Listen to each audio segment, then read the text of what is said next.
Let us see the combination of capacitors in series and parallel, how their problems are solved. तो इनका equivalent capacitance कैसे निकालें? एक capacitor का capacitance C होता है, that is epsilon not A by D होता है। सो लुक हियर, जब भी हमें इक्विवेलेंट कैपेसिटेंस निकालना हो, देखिए A और B के बीच में पोटेंशियल डिफरेंस, ये फर्स्ट और टू जो कैपेसिटर्स हैं इनके बीच में पोटेंशियल डिफरेंस अप्लाई करते हैं। जैसे ही पोटेंशियल डिफरेंस अप्लाई करेंगे तो ये प्लेट पॉजिटिवली चार्ज होगी like this, and this plate is also positively charge like this, और ये प्लेट नेगेटिव चार्ज होगी, ये भी नेगेटिव चार्ज होगा। अब देखिए आपके पास कितने कैपेसिटर हो गए, एक कैपेसिटर ये रहा है ना, दूसरा कैपेसिटर ये रहा, एक पॉजिटिव एक नेगेटिव, एक नेगेटिव एक पॉजिटिव, और ये तीसरा कैपेसिटर। अब इन तीनों कैपेसिटर्स की पॉजिटिव प्लेट, इसकी भी पॉजिटिव प्लेट इधर आ रही है, इस सेकंड वाले की पॉजिटिव प्लेट इधर आ रही है, थर्ड वाले की पॉजिटिव प्लेट इधर आ रही है, और नेगेटिव प्लेट सबकी इधर जा रही है। Means all these three capacitors are in किसमें? पैरेलल में। और जब पैरेलल में होते हैं तो क्या लिख देते हैं? Cp = C1 + C2 + C3, यानी कि C1 C2 C3 एक एक की वैल्यू आपके पास epsilon not A by D था, तो 3 epsilon not A by D बन जाएगा, या इसको 3C लिख सकते हैं। This is the way how we can solve the questions of combination of capacitors. Capacitors के कॉम्बिनेशन के क्वेश्चंस को किस तरह से सोल्व करते हैं, ये पहला क्वेश्चन था। अब ये डायग्राम बना बनाया था तो इसमें ठीक नहीं दिख रहा था, ऐसे ही मैं देखो इसको थोड़ा सा चेंज कर दूं कैपेसिटर को, और ऐसा बना दूं। पहला कैपेसिटर ये, और दूसरा मैंने बिल्कुल इसके बीच में डाल दी प्लेट से ऐसे। ये देखिए, ये पहला कैपेसिटर था, ये दूसरा कैपेसिटर, दोनों के बीच में फिर हमें इफेक्टिव कैपेसिटेंस निकालना है। तो जब भी जैसे आप रेजिस्टेंसेज में करते थे ना, जिनके बीच में इफेक्टिव रेजिस्टेंस निकालना हो, उन दोनों पॉइंट्स के बीच में बैटरी कनेक्ट कर दो। बैटरी कनेक्ट करने के बाद चार्जेस का डिस्ट्रीब्यूशन देख लो, उसी तरह से यहाँ दोनों के बीच में बैटरी कनेक्ट करके करंट का डिस्ट्रीब्यूशन देखते थे, यहाँ चार्ज का डिस्ट्रीब्यूशन। तो इस पहले पर पॉजिटिव और नेगेटिव, मतलब यहाँ से मैंने बैटरी कनेक्ट कर दी, तो देखिए यहाँ पॉजिटिव चार्ज गया, यहाँ भी पॉजिटिव चार्ज गया, यहाँ नेगेटिव चार्ज गया, और यहाँ भी नेगेटिव चार्ज गया। तो एक कैपेसिटर तो ये बना और दूसरा ये बना, ये कोई कैपेसिटर बना ही नहीं। ये पहला कैपेसिटर बना, इसका भी पॉजिटिव प्लेट इधर है, नेगेटिव प्लेट इधर है। ये दूसरा कैपेसिटर बना, इसका पॉजिटिव प्लेट इधर है, नेगेटिव प्लेट इधर है। तो यहाँ Cp लिखेंगे तो दो कैपेसिटर बने, इसको C1 कहते हैं, इसको C2 कहते हैं, तो C1 + C2 हो जाएगा। और ये C1 भी epsilon not A by D था, ये भी epsilon not A by D है, ये बन जाएगा 2 epsilon not A by D। इस तरह से आप इफेक्टिव कैपेसिटेंस निकाल सकते हैं। तो उन दो कैपेसिटर्स को पहले मैंने A से कनेक्ट किया था और फिर A से कनेक्ट किया, तो दोनों सिचुएशंस में इफेक्टिव कैपेसिटेंस में किस तरह से डिफरेंस आता है, दिस कैन बी सीन। इसको आप देख सकते हैं इफेक्टिव कैपेसिटेंस कैसे चेंज होता है। ठीक है,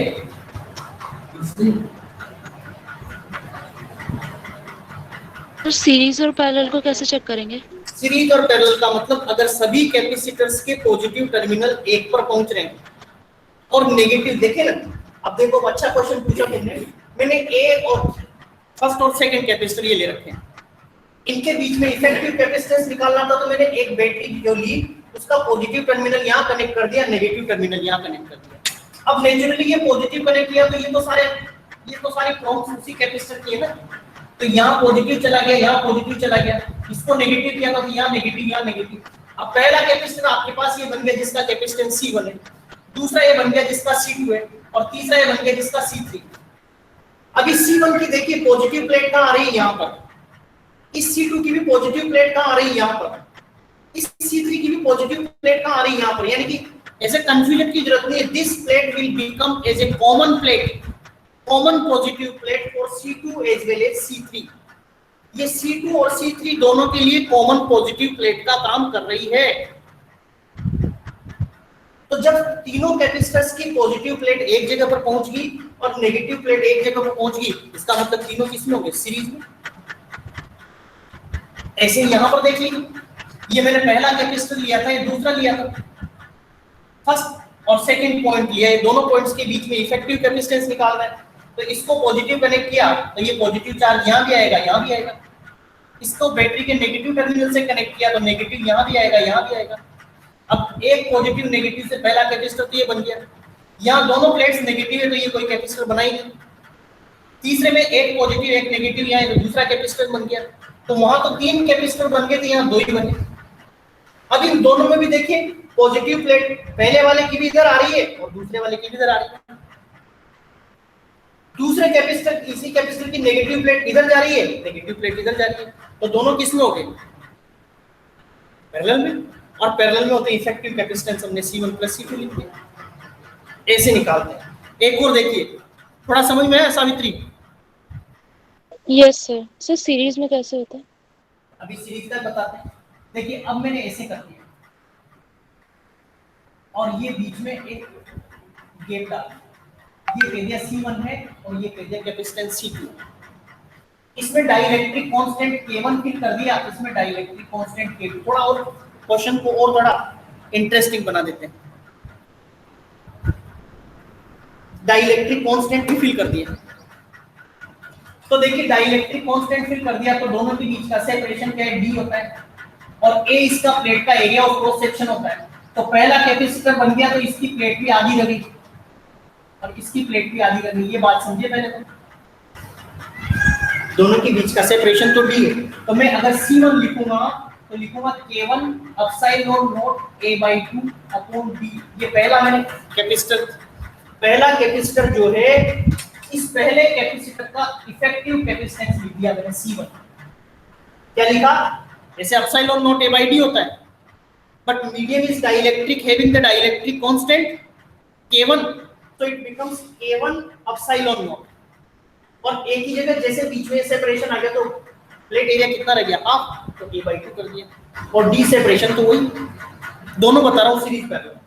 ऐसे ही C2 लिखा मैंने तो C2 बन जाएगा K2 epsilon not A/2 into D। C1 C2 दोनों लिख दिया। अब ये फर्दर पूछा इसका इफेक्टिव कैपेसिटेंस भी लिखो। तो इफेक्टिव कैपेसिटेंस में देखिए अगर मैं ये देखूं तो ये कैपेसिटर की भी पॉजिटिव प्लेट इधर आ रही है, इसकी पॉजिटिव प्लेट इधर, इसकी भी नेगेटिव प्लेट इधर, इसकी भी नेगेटिव प्लेट इधर। तो दोनों किसमें हो गए? पैरेलल में। तो Cp = C1 + C और Cp बन जाएगा K1 एप्सिलॉन नॉट A/2D और ये K2 एप्सिलॉन नॉट A/2D। और यहाँ से क्या कॉमन आ गया? एप्सिलॉन नॉट A/2D कॉमन आ गया, तो बच गया K1 + K2। This becomes the effective capacitance. This is the effective capacitance. ये effective capacitance आ गया आपके पास। ठीक है। अब देखिए यहां से जैसे तुमने पूछा ये पैरेलल के केसेस थे सारे। सीरीज का केस ले अगर हम, तो देखिए सीरीज का केस लेने के लिए एक मैं एग्जांपल थोड़ा डिफरेंट कर देता हूं। ये सारे क्वेश्चंस नोट्स में मिल जाएंगे तुम्हें।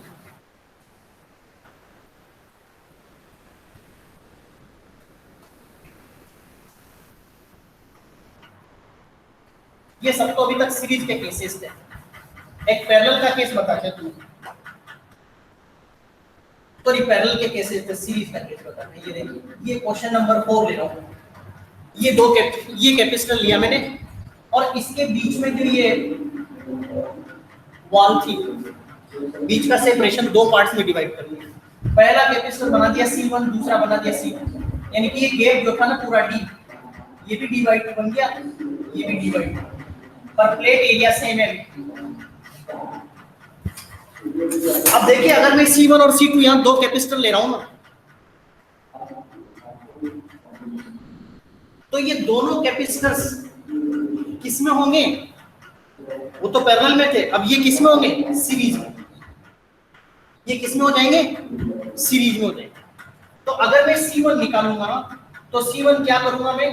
यहाँ मीडियम भी कर दे, चलो K1 कर दे, यहाँ K2 कर दे, थोड़ा और स्ट्रेंज क्वेश्चन को बनाने के लिए। तो C1 कर देंगे तो आप लिख देंगे K1 epsilon not A/D/2। Look here, K1 is the dielectric constant of this medium.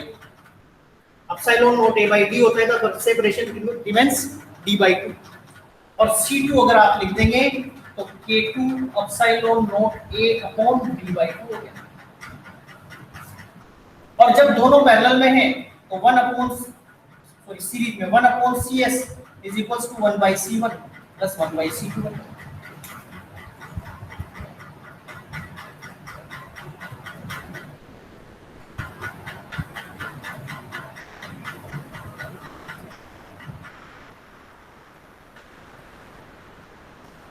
बोले सीरीज में प्लस माइनस सीरीज में कैसे होते हैं?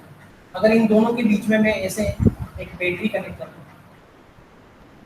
ये पॉजिटिव टर्मिनल और ये नेगेटिव टर्मिनल, देखिए ये पॉजिटिव चार्ज आ गया यहाँ पर, देखिए पॉजिटिव आ गया। यहाँ इंडक्शन के कारण क्या आ गया? नेगेटिव, इसके पॉजिटिव इंडक्शन नेगेटिव, यहाँ क्या आ गया? पॉजिटिव वापस,